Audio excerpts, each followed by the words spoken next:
Commander Jake Morrison stood at the observation deck of the Earthship Horizon, watching the alien world grow larger through the thick glass. The planet looked like a giant crystal ball floating in space, with towers that sparkled like diamonds, reaching up to the sky. This was Zephyros Prime, home to the most powerful alien race humans had ever met. Jake felt his stomach twist with nerves. 3 months ago, the Zephyrians had sent a message to Earth. They wanted to meet humans face to face for the first time. The message was simple but scary. It said that if humans wanted to travel safely through their part of space, they needed to come and talk. Dr. Lisa Martinez walked up beside him, holding a tablet computer. She was the team's expert on alien life forms. Her job was to help humans understand how these creatures lived and thought. Lisa had studied every piece of information they had about the Zephyrians, but it was not very much. "The bioscanners are picking up strange readings from the planet," Lisa said, looking worried. "Their life signs are different from anything we have seen before. They do not seem to reproduce like other species we know about." Jake nodded. The Zephyrians had ruled 3 star systems for over 1,000 years. They were known as great warriors who never lost a battle. But lately something was wrong with their empire.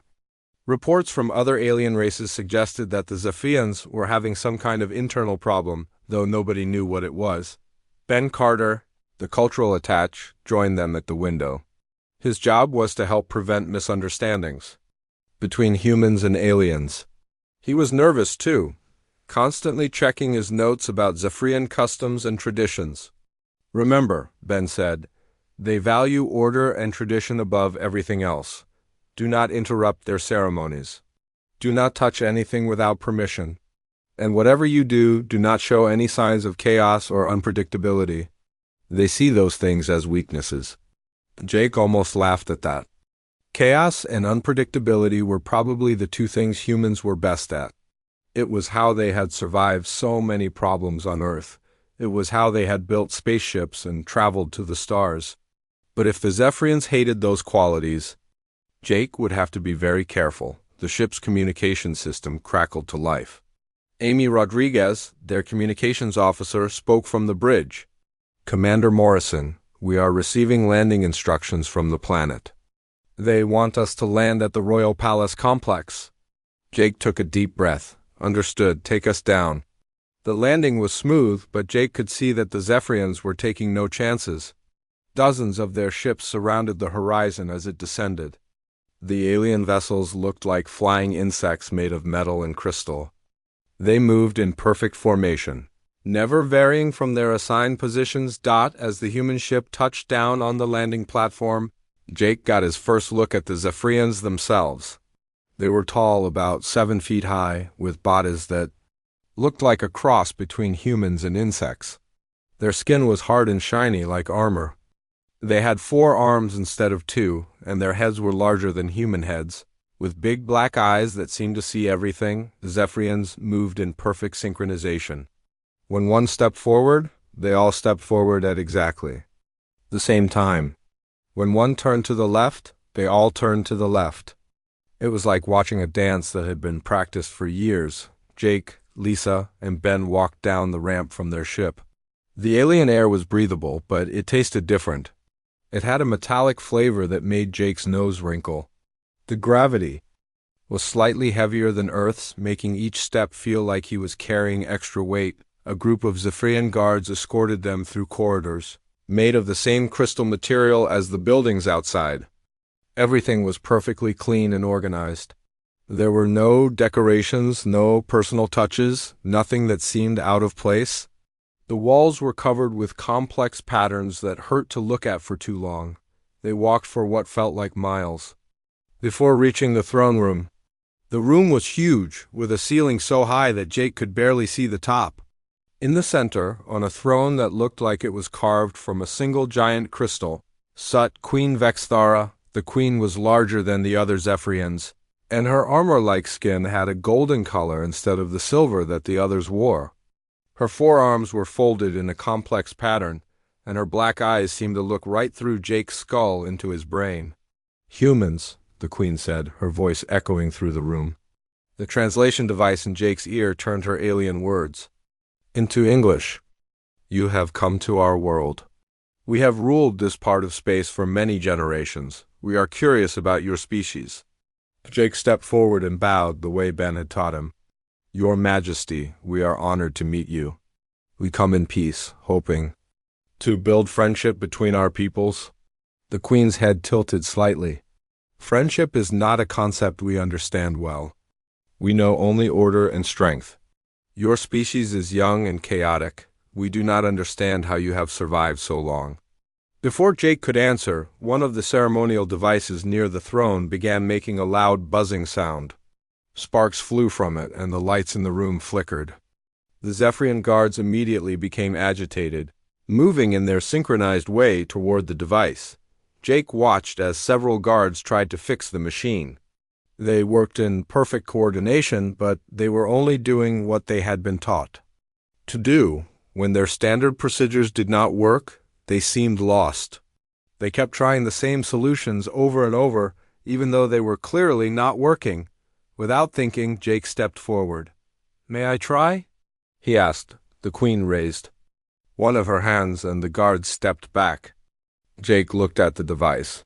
It was obviously alien technology, but the problem seemed simple enough.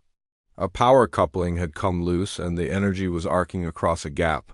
The Zephyrians were trying to fix it by adjusting the energy flow, but what they really needed to do was reconnect the coupling. Jake looked around and saw a piece of metal trim on the wall. He pulled it off and used it to push the coupling back into place. The buzzing stopped, the sparks disappeared, and the lights returned to normal.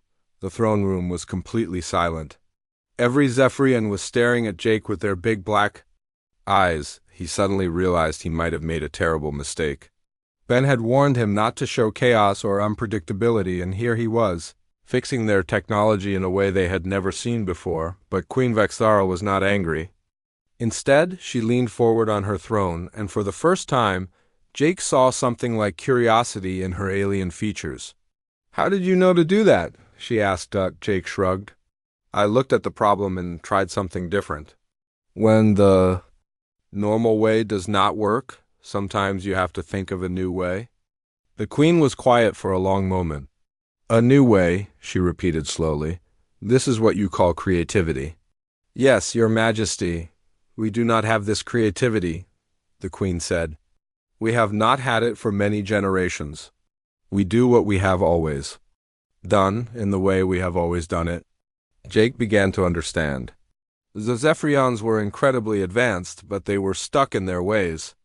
They could not adapt or change when new problems arose. It was like having a computer that could only run one program, no matter what you needed it to do. Your Majesty, Jake said carefully, maybe we can help each other. You have great knowledge and power. We have new ways of thinking. Together we might solve problems that neither of us could handle alone. The Queen stood up from her throne. She was even taller than Jake had thought, towering over him like a golden statue. But there was something different in her eyes now, something that had not been there before. Human Jake Morrison, she said, you have shown us something we had forgotten existed. You have given us what you call the Chaos Gift. We are very interested in learning more about this. Jake felt a chill run down his spine.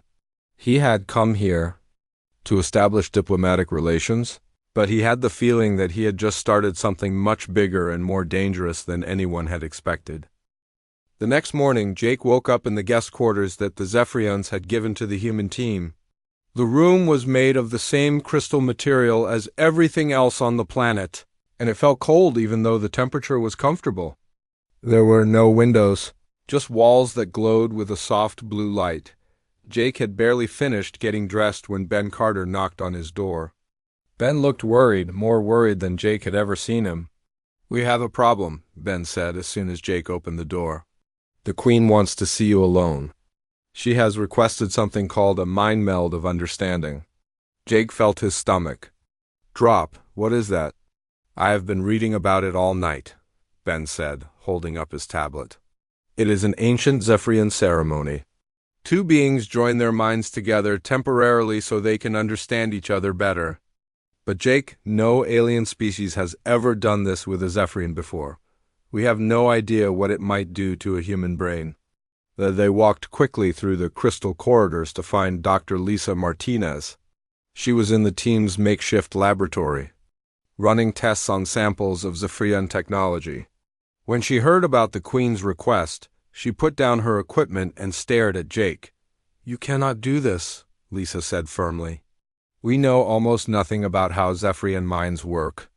Their brain structure is completely different from ours. The process could damage your mind permanently or even kill you." Jake sat down heavily in one of the chairs. "But if I refuse, it might offend the Queen. We came here to build a relationship with these people. This might be our only chance." Rodriguez joined them, looking excited despite the serious situation. "I have been monitoring Zephyrian communications," she said. "There is something strange happening in their empire. They keep talking about a crisis, but they never say what it is. Maybe this ceremony is connected to that problem." Lisa shook her head. "It is too dangerous. We should contact Earth and ask for instructions." "There is no time," Jake said. "The Queen wants to do the ceremony today. If we delay, she might think we are not serious about forming an alliance." Then looked at his notes again. "According to what I have read, the mind meld is supposed to be safe. The Zephyrians have been doing it for thousands of years, but they have only done it with members of their own species." Jake made his decision. "I will do it. But I want all of you monitoring everything. If something goes wrong, find a way to stop it." 2 hours later, Jake stood in a different part of the palace.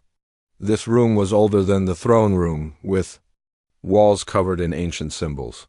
The ceiling was a dome made of clear crystal, and Jake could see the alien sky above. Queen Vexthara was already there, along with several of her advisors. The Queen looked different than she had the day before. Her golden skin seemed to shimmer, and her forearms were moving in slow, complex patterns. She was wearing something that looked like a crown made of living light. "Human Jake Morrison," the Queen said, "you have agreed to share minds with us. This is a great honor. No outsider has ever been invited to participate in this ceremony." Jake nodded, trying to hide his nervousness. "I am honored, Your Majesty. I hope this will help our peoples understand each other better."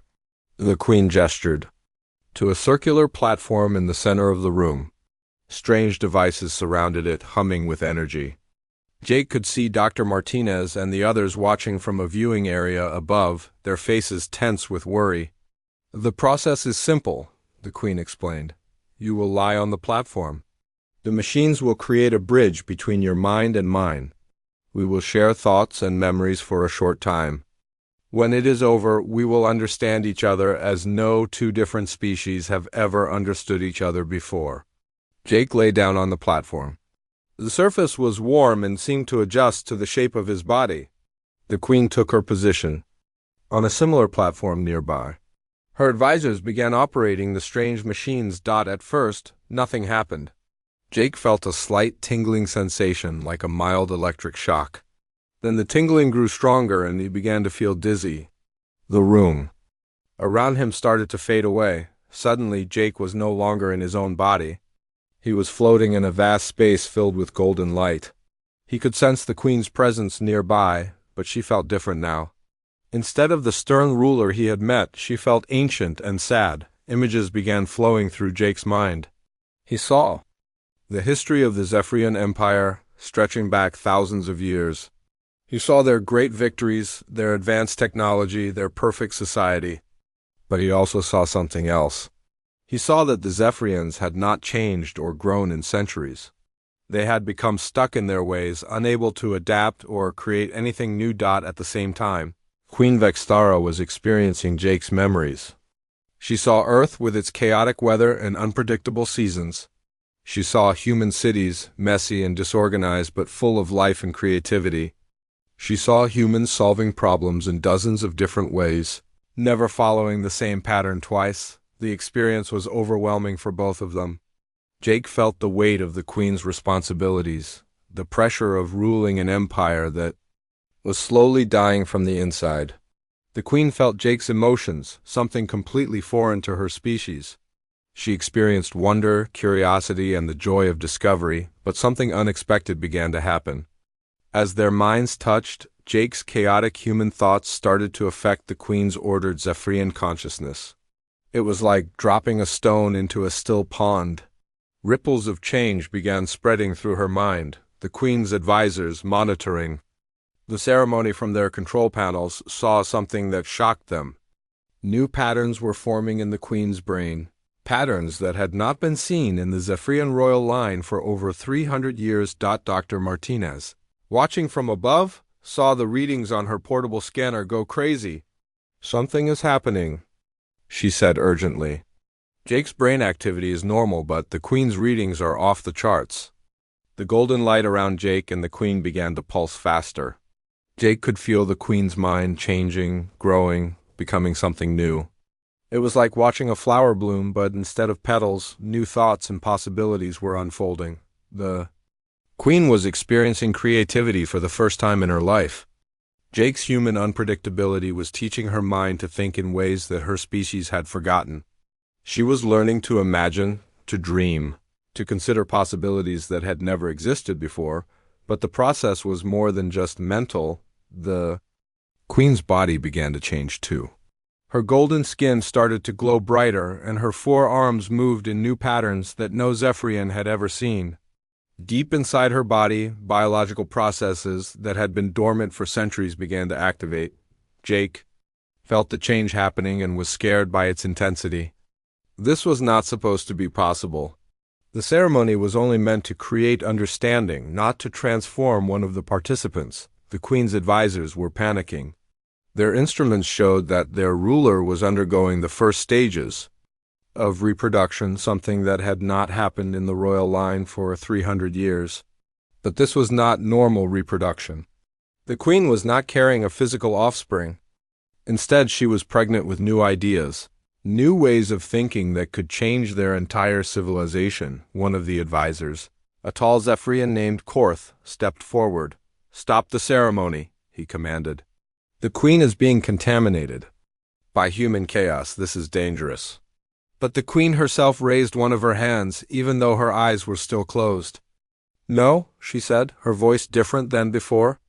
"This is what we have been missing. This is what our people need." The mind meld continued for another few minutes before the machines finally powered down. Jake opened his eyes and found himself back in his own body, but he felt different. He had experienced the vast collective memory of the Zephyrian race, and it had changed him. The Queen sat up slowly, her golden skin now glowing with a light that pulsed like a heartbeat. She looked at Jake with eyes that seemed to see him for the first time. "Human Jake Morrison," she said, her voice filled with wonder. "You have given me something I did not know existed. You have made me pregnant with possibilities." Jake did not understand what she meant, but he could see that the Queen was fundamentally changed. The stern ruler was still there, but now there was something else too. There was curiosity, creativity, and a hunger for new experiences. Advisor Korth stepped forward again, his voice angry. "Your Majesty, this human has contaminated you with his chaotic thinking. We must reverse the process immediately." The Queen turned to look at Korth, and Jake saw something in her expression that had not been there before. She was questioning, thinking for herself instead of just following tradition. "Korth," the Queen said slowly, "for the first time in my life, I am truly alive. I am thinking thoughts that have never been thought before. I am imagining futures that do not yet exist. How can this be contamination?" Jake stood up from the platform, still feeling shaky from the experience. Dr. Martinez and the others rushed down from the viewing area to check on him. "Are you okay?" Lisa asked, running her scanner over him. "I think so," Jake said, "but something big just happened. I think we might have accidentally started something that we do not fully understand." The Queen was now standing too, her 4 arms moving in patterns that seemed to be creating new meanings with each gesture. "Jake Morrison," she said, "you have made me pregnant with the future of my people." Jake woke up to the sound of alarms blaring throughout the palace. Red lights flashed in the corridors, and he could hear the heavy footsteps of Zephyrian guards running in formation. Something was very wrong. He quickly got dressed and ran to the main conference room where his team was supposed to meet each morning. Dr. Martinez was already there, along with Ben Carter and Amy Rodriguez. They all looked worried and tired, as if they had not slept much. "What is happening?" Jake asked. Amy looked up from her communication equipment. "The entire Zephyrian Empire is in chaos. After yesterday's ceremony, word spread to every planet in their territory. Some groups are calling you a savior who will help their species survive. Others are saying you are a dangerous invader who has poisoned their queen." Ben was reading from his tablet, his face pale. "The situation is getting worse by the hour. 3 different military commanders have declared that they will not follow orders from a contaminated queen. 2 planets have stopped sending tax payments to the capital. And there are reports of fighting in the outer systems." Dr. Martinez was studying readings from her scanner. "I have been monitoring the Queen's condition all night. The changes in her body are accelerating. Whatever is happening to her, it is happening fast." Jake sat down heavily in a chair. "This is my fault. I should have listened to you and refused the ceremony." "It is too late for that now," Amy said. "We have to figure out what to do next. I have been trying to contact Earth, but our communications are being jammed. The Zephyrians are not letting any messages leave the planet." Before anyone could respond, the doors to the conference room opened. Queen Vexthara entered, but she looked different again. Her golden skin was now pulsing with patterns of light that seemed to move across her body like living tattoos. Her 4 arms moved in fluid, graceful motions that were completely unlike the rigid movements of other Zephyrians. Behind her came Advisor Korth, along with several other high-ranking Zephyrians. Korth's expression was dark and angry. The other advisors looked frightened. "Jake Morrison," the Queen said, her voice carrying new tones that made it sound almost musical. "I must speak with you privately. The situation in our empire has become very dangerous." Jake stood up. "Your Majesty, I am sorry for what has happened. I never meant to cause problems for your people." The Queen's large black eyes seemed to sparkle with something that might have been amusement. "You have not caused problems, Jake Morrison. You have revealed problems that were already there. My people have been dying slowly for centuries, and none of us realized it until now." Advisor Korth stepped forward. "Your Majesty, with respect, you are not thinking clearly. The human contamination has affected your judgment. You must allow us to reverse the process before it is too late." The Queen turned to look at Korth, and Jake saw something new in her posture. Before the ceremony, she had always moved in the same rigid patterns as her advisors. Now she moved with fluidity and grace, as if she was discovering her own body for the first time. "Korth," the Queen said, "you have served me faithfully for many years, but you are thinking with the old mind, the mind that cannot change or grow. I am thinking with a new mind now, a mind that can imagine possibilities we have never considered." Korth's 4 arms moved in what Jake recognized as a formal gesture of disagreement.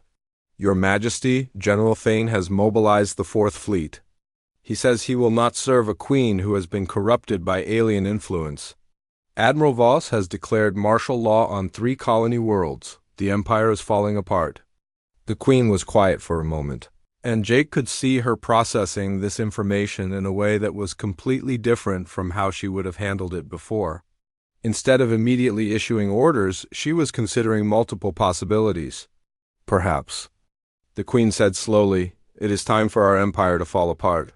Perhaps we have been holding too tightly to old ways that no longer serve us." Jake felt a chill run down his spine. If the Zephyrian Empire collapsed, it would affect the entire region of space. Dozens of other alien species depended on Zephyrian trade and protection. The political consequences would be enormous. Dr. Martinez stepped forward. "Your Majesty, may I examine you? I would like to understand what is happening to your body." The Queen nodded, and Lisa began running her scanner over the alien ruler. The readings made Lisa's eyes widen in surprise. "This is incredible," Lisa said. "Your brain is developing entirely new neural pathways." But more than that, your body is preparing for some kind of biological process that I have never seen before. What kind of process? Jake asked. I am not sure, Lisa admitted. It is like pregnancy, but not physical pregnancy. It is as if her mind is preparing to give birth to something new. Amy Rodriguez suddenly looked up from her communication equipment. Commander, I am picking up new transmissions. Admiral Patricia Wells is requesting immediate contact with you. She says it is urgent. Jake felt relieved. Admiral Wells commanded the Colonial Defense Force back on Earth. If anyone could help them figure out how to handle this situation, it would be her. Put her through, Jake said. The holographic display activated and Admiral Wells' face appeared in the air above the conference table. She was a stern woman with gray hair and sharp eyes. She looked very serious. Commander Morrison, Admiral Wells said, we have been monitoring the situation in the Zephyrian Empire through our deep space sensors. What exactly happened over there?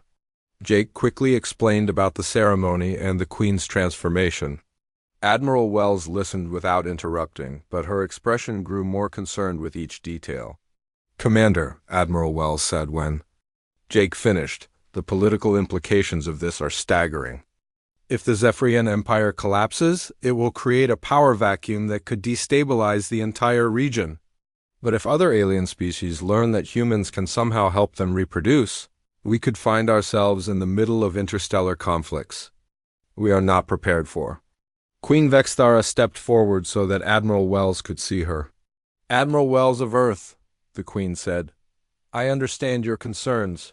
But what has happened here is not just about reproduction. It is about evolution. My species has been trapped in patterns of thought that were slowly killing us. Jake Morrison has shown us a way to break free. Admiral Wells studied the Queen's transformed appearance. Your Majesty, I can see that you have changed, but change can be dangerous. We are concerned about the stability of your empire. Stability, the Queen repeated as if the word was foreign to her. We have had stability for 1,000 years, but stability without growth is just another word for death. Advisor Korth moved closer to the communication display. Admiral Wells, I am General Korth of the Zephyrian Military Council. I want you to know that many of us do not support what has happened here. We believe the Queen has been compromised by human influence. We may be forced to take action to protect our empire. Jake felt his stomach drop.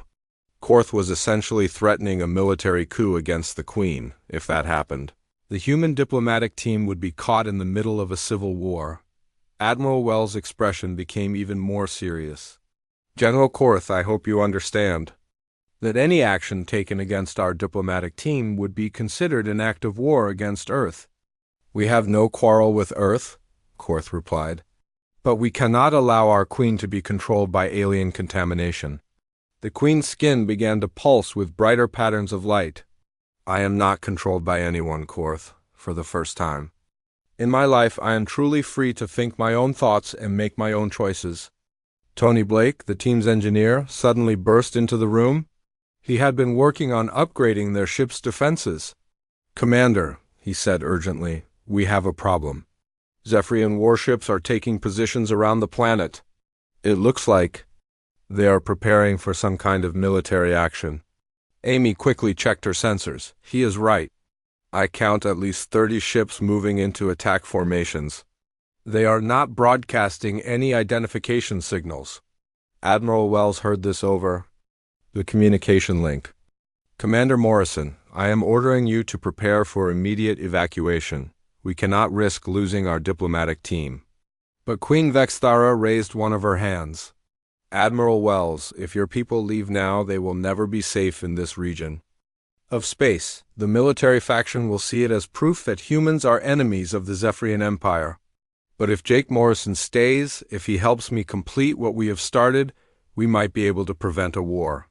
Jake looked at his team. They were all scared, but he could see determination in their eyes too. They had come here to establish peaceful relations with the Zephyrians. Running away now would make that impossible. What exactly are you asking me to do?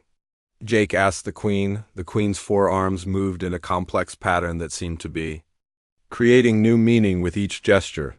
The process that began yesterday is not complete. My body is preparing to give birth to something new, something that could change not just me, but my entire species. But I cannot do it alone. I need your help to guide the process. Dr. Martinez stepped forward. Your Majesty, we still do not understand what is happening to you. It could be dangerous. Everything worthwhile is dangerous, the Queen replied. My people have been safe for 1,000 years, and it has nearly destroyed us. Perhaps it is time to take a risk. Jake made his decision. Admiral Wells. The next morning, Jake found Queen Vexthara in the ancient library deep beneath the palace. The room was filled with crystal tablets that glowed softly in the dim light. The Queen was moving between the shelves, touching different tablets and watching as symbols appeared in the air above them. Jake had never seen her move this way before. Her forearms flowed like water, and her steps seemed to dance across the floor. The rigid, formal Queen he had first met was completely gone, replaced by someone who seemed to be discovering joy for the first time. Jake Morrison, the Queen said, without turning around, I have been reading the old histories. Stories that I had read many times before, but now I understand them differently. Jake walked closer, careful not to disturb the floating symbols. What are you learning, Your Majesty? The Queen touched another tablet, and images began forming in the air. Jake saw pictures of ancient Zephyrians, but they looked different from the ones he had met. These older Zephyrians moved with the same fluid grace that the Queen now displayed. Their art was wild and creative, full of unexpected patterns and impossible shapes. My people were not always as rigid as we are now, the Queen explained. Long ago, we were creators, inventors, dreamers. We built wonderful things and explored new ideas constantly. But something changed us. She touched another tablet, and the images shifted to show a great war. Zephyrian ships battled against strange enemies among the stars. Cities burned on distant planets. The fighting seemed to go on for years. The War of 7 Suns, the Queen said sadly. It lasted for 3 centuries. My people were forced to become warriors to survive. We had to follow strict rules and traditions to coordinate our military efforts. Creativity became dangerous because it led to unpredictable actions that could cost battles. Jake watched as the images showed the gradual transformation of Zephyrian society. Art became more structured. Architecture became more uniform. Even the way people moved became standardized and controlled. After we won the war, we never changed back, the Queen continued. We told ourselves that our rigid ways had saved us, so we must keep them forever. Generation after generation, we became more and more controlled until we forgot how to create anything new. The Queen touched a final tablet, and Jake saw something that shocked him. The images showed Zephyrian reproduction as it had been in ancient times. It was not a physical process at all. Instead, groups of Zephyrians would come together and create something new through collaborative thinking. When they succeeded in making something that had never existed before, new consciousness would somehow emerge from their combined efforts. This is how we used to reproduce, the Queen said. New Zephyrians were born when existing ones created genuinely new ideas together. But when we became rigid and stopped creating, we stopped being able to reproduce. Jake stared at the images. So when you said I made you pregnant, you reawakened my ability to create, the Queen finished. Your chaotic human thinking taught my mind how to imagine new possibilities again. But the process is not complete. I'm carrying the potential for new ideas, but I cannot give birth to them alone. Before Jake could respond, Ryan Mitchell burst into the library. Ryan was the team security chief, and he looked more worried than Jake had ever seen him. Commander, Ryan said urgently, we have a serious problem. I've been monitoring security communications, and General Korth is planning something big. He is not just talking about removing the Queen from power. He wants to eliminate both of you. The Queen's skin began pulsing with angry red patterns. Korth has always feared change. He believes that killing us will somehow return our empire to the old ways. Can he do it? Jake asked. Ryan nodded grimly. He has support from about half. The military. They think the Queen has been mind-controlled by humans. Korth has convinced them that the only way to save their empire is to eliminate the source of contamination. Dr. Martinez came running into the library, her scanner beeping frantically. "Your Majesty," she said breathlessly, "something is happening to you. The readings from your brain are going crazy." The Queen stood very still, her forearms spread wide. "Yes," she said quietly, "I can feel it beginning. The birth process is starting." Jake felt a strange sensation in his own mind, like an echo of what he had experienced during the mind meld ceremony. "I can feel it too. It is like something is trying to wake up." Amy Rodriguez's voice crackled through their communication devices. "Commander, you need to get back to the ship immediately. Long-range sensors are showing massive fleet movements throughout the Zephyrian Empire. It looks like a civil war is about to start." But before anyone could move, alarms began blaring throughout the palace. The lights changed from their normal blue to flashing red. Through the crystal walls, Jake could see Zephyrian soldiers running. In formation across the palace grounds, Ben Carter came running down the stairs that led to the library. "Korth has made his move," he shouted. "He has declared the Queen mentally incompetent and claimed emergency authority over the Empire. His troops are surrounding the palace." The Queen closed her eyes and placed all four of her hands on her chest. Jake could see light pulsing beneath her skin, growing brighter with each heartbeat. "The birth cannot be stopped now," she said. "What we have started must be completed, or my people will remain trapped in their rigid patterns forever." Explosions echoed through the palace as Korth's forces breached the outer defenses. Jake could hear weapons fire and the sound of crystal walls. Shattering, the rebellion had begun. "We need to get to a secure location," Ryan said. "The throne room has the best defenses." They ran through corridors filled with smoke and debris. Some of the Queen's loyal guards were fighting Korth's troops, but they were outnumbered. The palace was falling quickly when they reached the throne room. Jake saw that it was already prepared for a siege.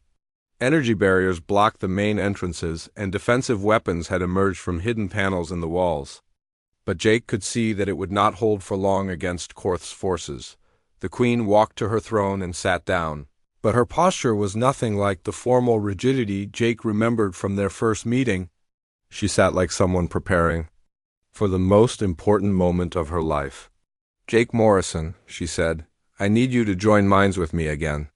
The birth process requires both of us working together." Dr. Martinez stepped forward. "Your Majesty, I do not think that is safe. Your brain activity is already at dangerous levels. Adding Jake's consciousness to the mix could overload your nervous system." The Queen smiled, an expression that looked strange on her alien features but somehow felt completely natural. "Dr. Martinez, safety is no longer possible. We can try to create something new and risk everything, or we can play it safe and watch. My entire civilization dies slowly." More explosions shook the palace. Through the crystal dome above the throne room, Jake could see Korth's ships firing at the palace defenses. They did not have much time. "What exactly will be born from this process?" Jake asked. The Queen's eyes seemed to look into dimensions that Jake could not see. "A new form of consciousness. Something that combines Zephyrian order with human creativity. Something that can teach my people how to grow and change again." Jake made his decision. "Tell me what to do." The Queen stood up and walked to the center of the throne room, where the same ceremonial platform from the mind meld was rising from the floor. But this time, the energy surrounding it was different. Instead of the calm golden light from before, wild patterns of color swirled through the air. "This time, we do not just share minds," the Queen explained. "We create something together that has never existed before. A new kind of thinking that can bridge the gap between order and chaos." Jake lay down on the platform next to the Queen. The energy field activated, and immediately he felt the connection forming between their minds. But this was stronger than before, more intense and more dangerous. The throne room disappeared around them.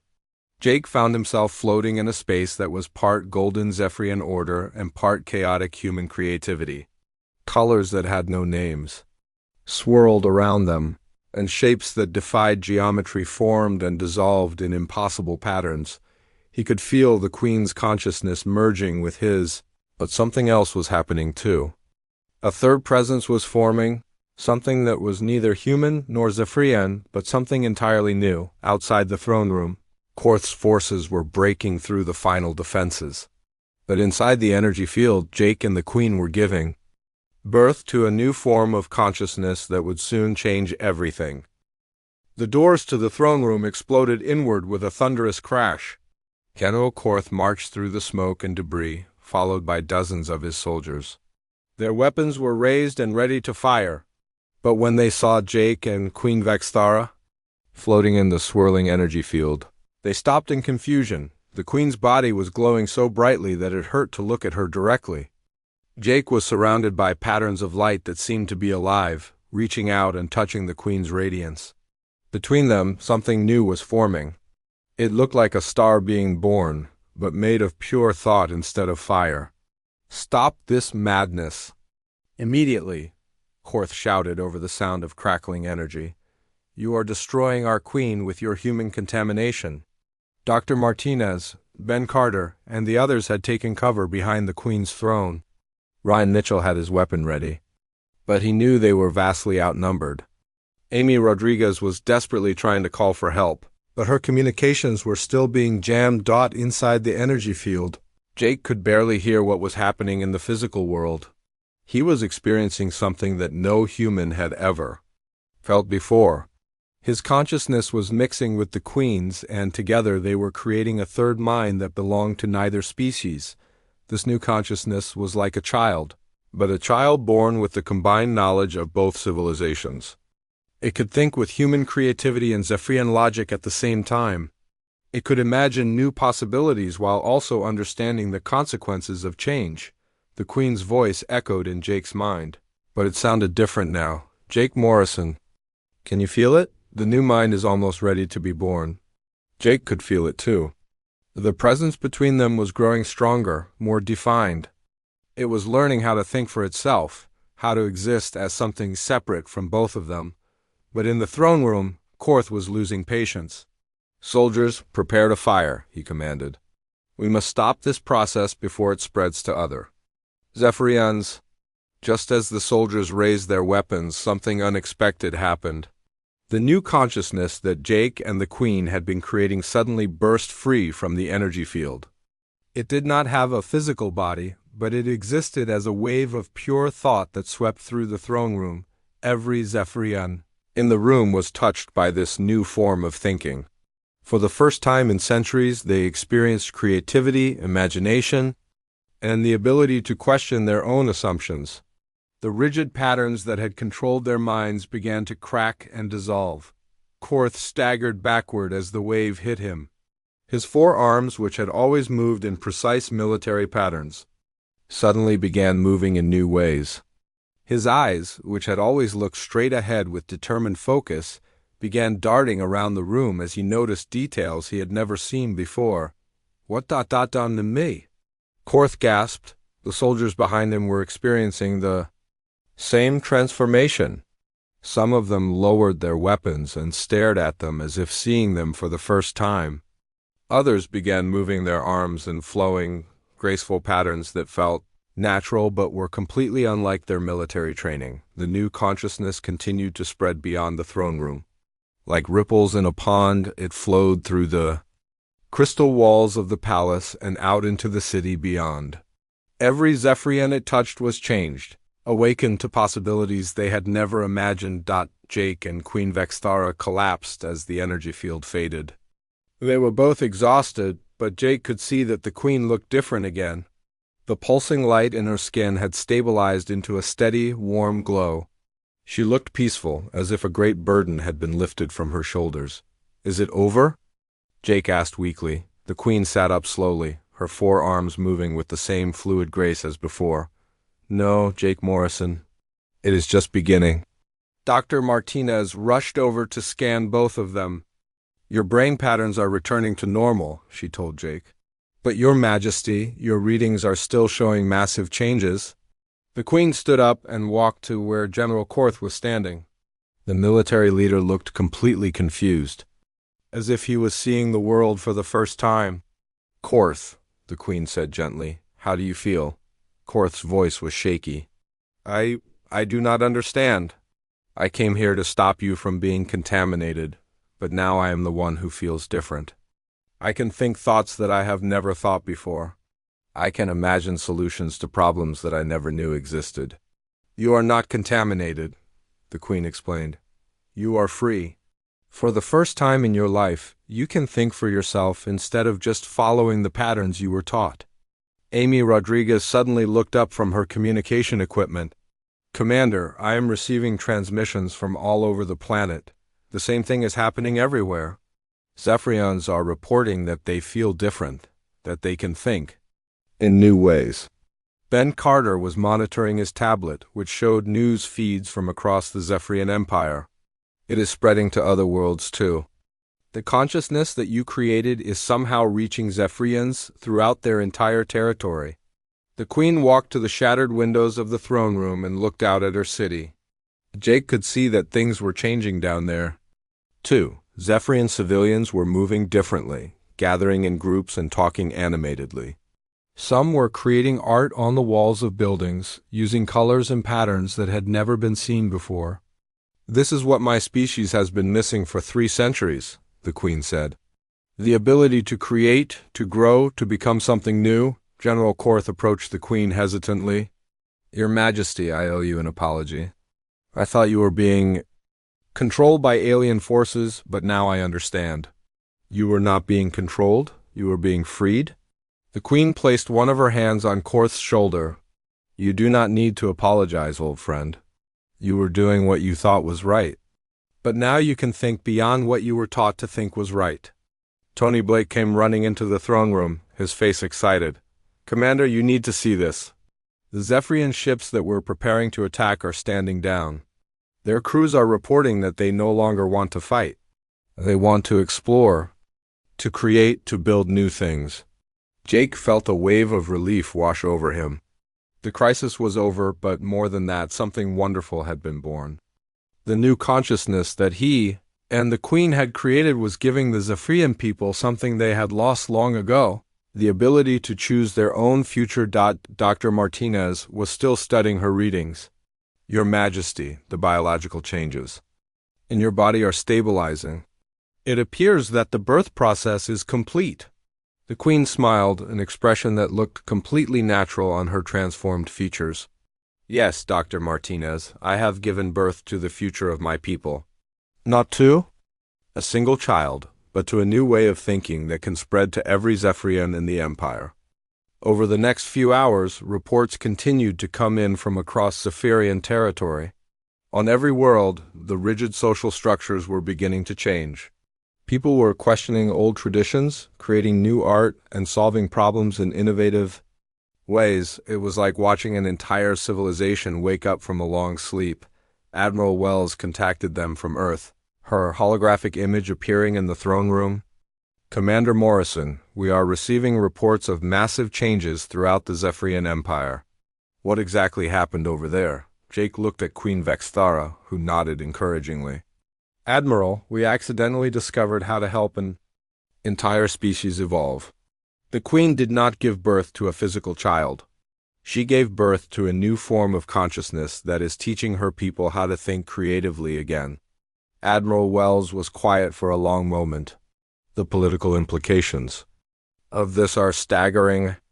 If word spreads that humans can help alien species evolve, we could have visitors from across the galaxy.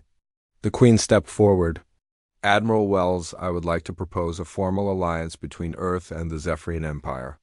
Not the old empire that was ruled by rigid tradition, but the new empire that is being born today. An empire that values creativity, growth, and cooperation. What would such an alliance involve? Admiral Wells asked. We would share knowledge, the Queen explained. Your people could teach us more about creativity and adaptability. Our people could teach you about organization and long-term planning. Together, we could explore the galaxy and help other species that might be trapped in their own limiting patterns. Jake felt a surge of excitement. This was bigger than just diplomatic relations between two species. This was the beginning of a new era of cooperation and growth that could transform the entire galaxy. Admiral Wells smiled. Your Majesty, I think that sounds like an excellent idea. I will recommend to Earth's government that we begin formal alliance negotiations immediately. As the communication ended, Jake looked around the transformed throne room. General Korth was working with his soldiers to help repair the damage from their attack, but they were doing it in new, creative ways that made the work faster and more efficient. Dr. Martinez was sharing her medical knowledge with Zephyrian scientists who were suddenly interested in learning about other species. Ben Carter was discussing cultural exchange programs with reformed advisors. The Queen walked over to Jake and placed one of her hands on his shoulder. Jake Morrison, when I said that you had made me pregnant, I spoke more truly than either of us understood at the time. You have helped me give birth to a new future for my people.